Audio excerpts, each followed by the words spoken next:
Right, जिस video में हम शुरू करने वाले हैं चैप्टर नंबर 3 जो हमारा एटम एंड मॉलिक्यूल, उसका पार्ट नंबर 3। और ये बहुत ही ज़्यादा इंटरेस्टिंग वीडियो है क्योंकि इसमें बहुत ज़्यादा इंपॉर्टेंट चीज़ें हम डिस्कस करने वाले हैं जो हमारा चैप्टर नंबर 3 की एक बेस की तरह काम करेगा।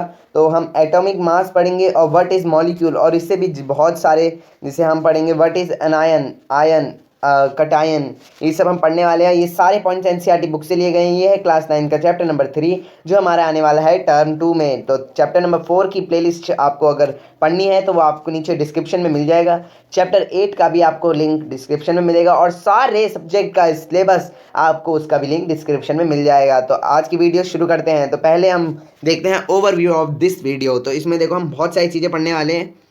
पहला है हमारा डेल्टन सिंबल ऑफ एलिमेंट्स की डेल्टन ने कौन कौन से सिंबल हर एलिमेंट के डिस्कस करे थे। फिर पढ़ेंगे हम एटॉमिक मास। फिर पढ़ेंगे हम हाउ डू एटम एग्जिस्ट। फिर पढ़ेंगे हम what is a molecule, molecule होता क्या है आखिरकार। फिर पढ़ेंगे मॉलिक्यूल ऑफ एलिमेंट, फिर कंपाउंड, फिर व्हाट इज आयन। तो पहले हम देखते हैं what are the modern day symbol of the atom different elements. तो ये डेल्टन ने सबसे पहला जो हमारा कोई था जिसने इसके बारे में सोचा कि कुछ हमें रखना चाहिए सिंबल किसी एलिमेंट का, तो वो थे हमारे डेल्टन, जॉन डेल्टन। इसका पिछली वीडियो में हम सबने डिस्कस किया था कि उनके क्या पॉस्टुलेट्स थे वो सब। तो डेल्टन ने कहा Dalton was the first scientist to use the symbol of element in a very specific sense many use as a symbol of an element he also meant a definite quantity of that element that is one atom of that element. तो हम देखते हैं कि जो Dalton थे ना हमारे, वो पहले साइंटिस्ट थे जिन्होंने एलिमेंट्स के लिए सिंबल यूज़ करा। मतलब और जो है उन्होंने कोई एलिमेंट नहीं करा कि ये एलिमेंट करते हैं ये, तो पर इन्होंने करा था यूज़। तो यहाँ पे थोड़ी सी मिस्टेक हो गई थी, व्हेन ही आएगा यहाँ पे। तो वो तो पहले जो थे ना साइंटिस्ट जिन्होंने सिंबल के लिए एलिमेंट के लिए सिंबल करा था, और वो भी बहुत सही मतलब सेंस में, है ना। तो वो थे हमारे डेल्टन, जॉन डेल्टन। अब व्हेन ही, यहाँ पे व्हेन ही आएगा। अगर आप अपनी बुक से पढ़ोगे तो आपको ज़्यादा समझ आएगा क्योंकि बुक से पढ़ना बहुत ज़्यादा इंपॉर्टेंट रहता है। अगर आप कितनी भी वीडियो देख लो पर आपने बुक से नहीं पढ़ा तो आपका कुछ भी काम नहीं आएगा।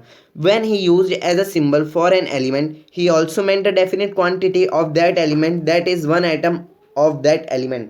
तो इन्होंने बोला, जब उन्होंने कहा था कि किसी एलिमेंट के लिए सिंबल यूज़ करने चाहिए तो उनका ये भी मतलब था कि सब एटम एलिमेंट्स का एक डेफिनेट क्वांटिटी होती है और वही एक एटम की वही क्वांटिटी होती है, मतलब एक एटम का वही एलिमेंट होता है। ठीक है, तो इन्होंने ये कहा था, ये आपको ज़्यादा इंपॉर्टेंट नहीं है।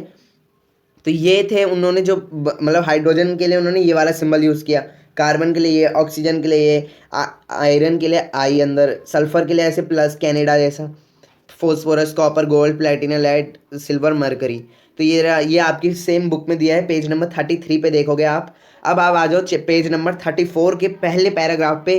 अब जो आजकल के दिनों में क्या होता है, तो नाउ-अ-डेज IUPAC, International Union of Pure and Applied Chemistry, is an international scientific organization which approves the name of elements, symbols and units. तो आजकल के दिनों में क्या होता है, आजकल कोई भी किसी, जैसे मैंने क्या खोज दिया, खोज दिया, मैंने ये चैनल खोज दिया, अगर ये कोई एलिमेंट है तो मैं इसका ये नाम नहीं रख सकता विशाल की पढ़ाई पर। अब क्या होता है कि IUPAC, international union of pure and applied chemistry, अगर आप अपना एलिमेंट वहाँ दिखाओगे तो वो इसका नाम देंगे, वो इसका सिंबल देंगे, वो इसका यूनिट देंगे। मतलब हाइड्रोजन की यूनिट भी उन्होंने ही दी है, सिंबल भी उन्होंने ही दिया और नाम भी उन्होंने ही दिया, हमने कुछ नहीं दिया। तो इनके पास से अप्रूव लेना पड़ता है हमें, ठीक है, ठीक है। और यही अप्रूव करते हैं उनका नाम और सिंबल और यूनिट। जैसे अब यहाँ पे मैंने लिखा है हाइड्रोजन, ये बहुत ही इंपॉर्टेंट चीज़ें मैंने बोला था इस वीडियो में हम सारी इंपॉर्टेंट चीज़ें पढ़ेंगे।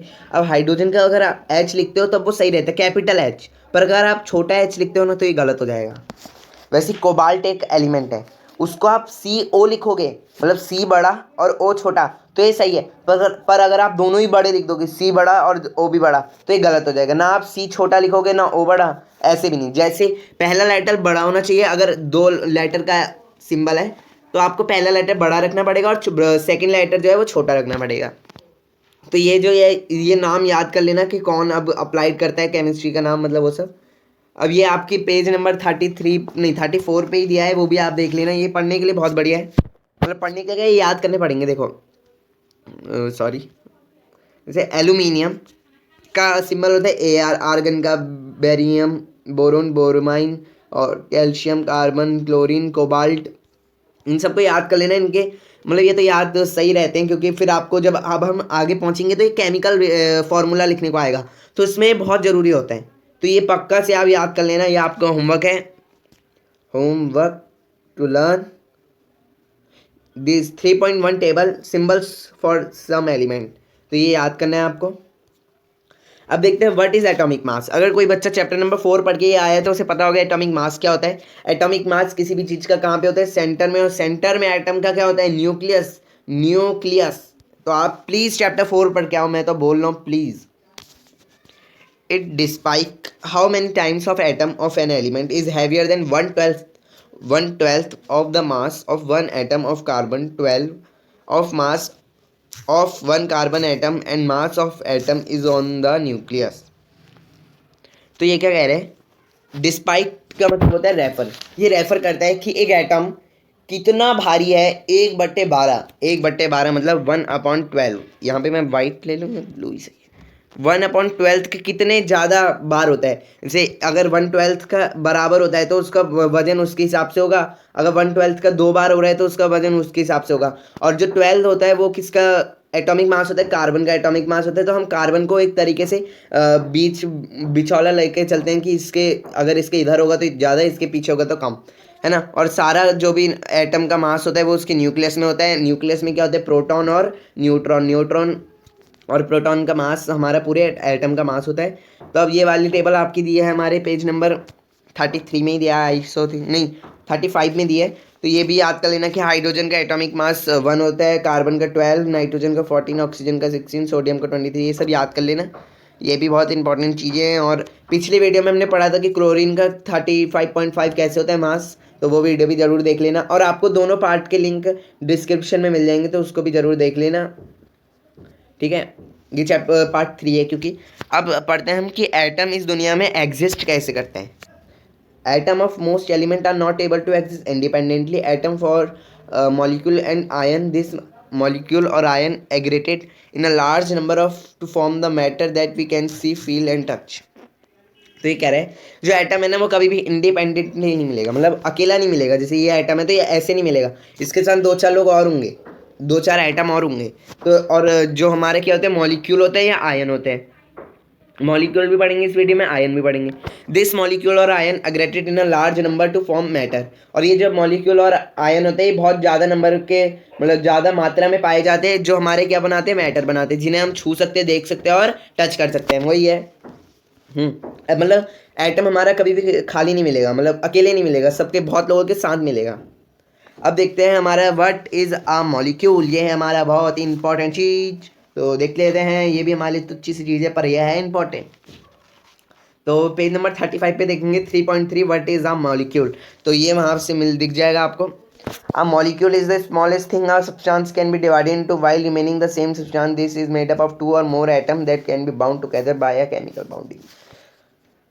तो क्या होता है एक मॉलिक्यूल? एक मॉलिक्यूल सबसे छोटी थिंग, मतलब सबसे छोटी यूनिट होती है किसी भी सब्सटेंस की, मतलब इतने ही एटम से थोड़ी बड़ी होती है, क्योंकि ये एटम से ही बनता है।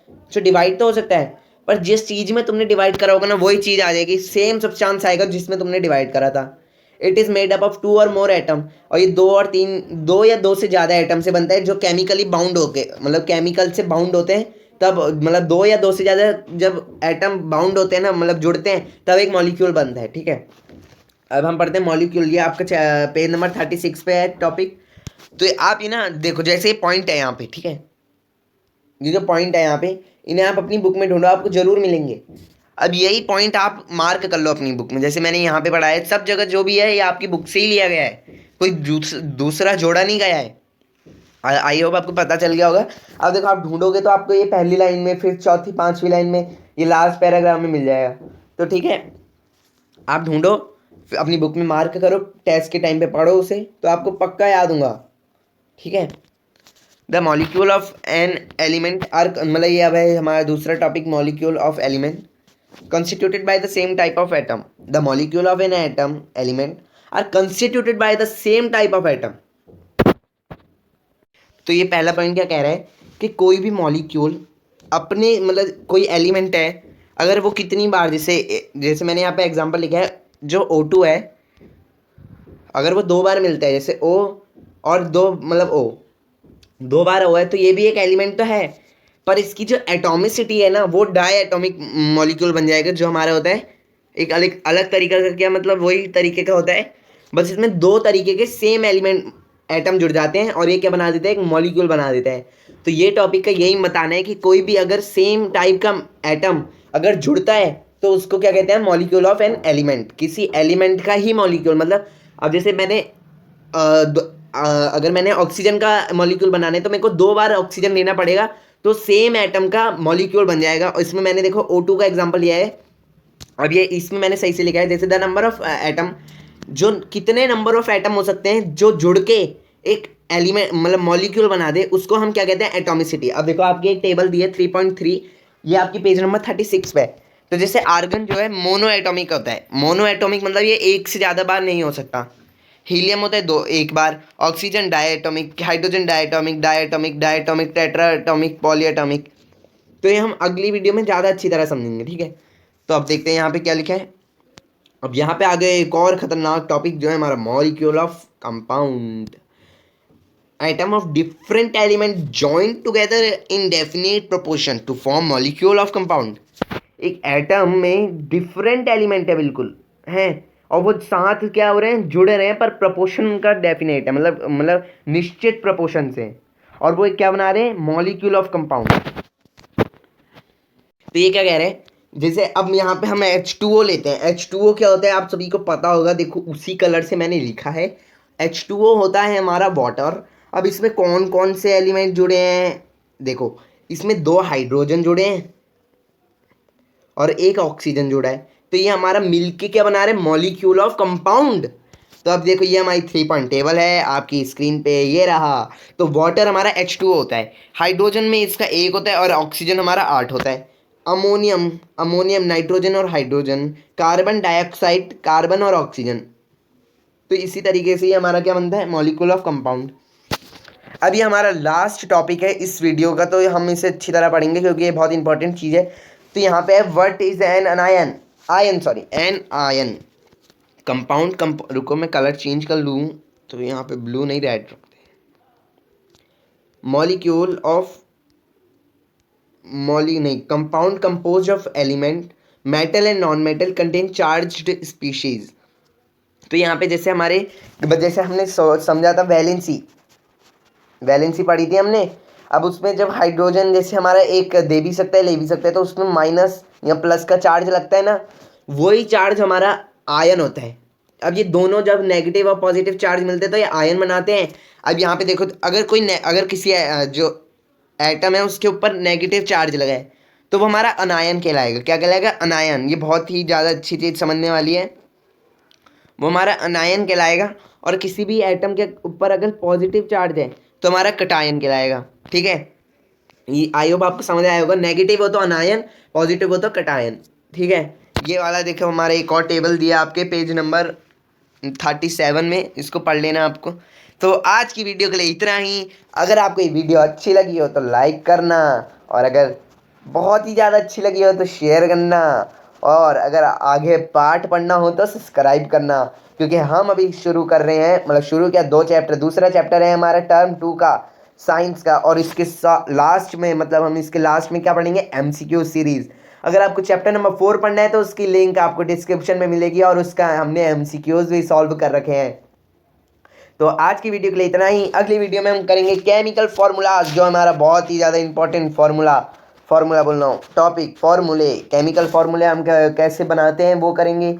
और फिर हम पढ़ेंगे मास एंड मोल कॉन्सेप्ट, और फिर हम इसके 3 एग्जाम्पल भी सॉल्व करने वाले हैं। तो आज की वीडियो के लिए इतना ही। अगर आपको वीडियो अच्छी लगी तो लाइक करना, प्लीज़ ज़रूर लाइक करना, आपकी लाइक से हमें मोटिवेशन मिलता है। तो थैंक यू।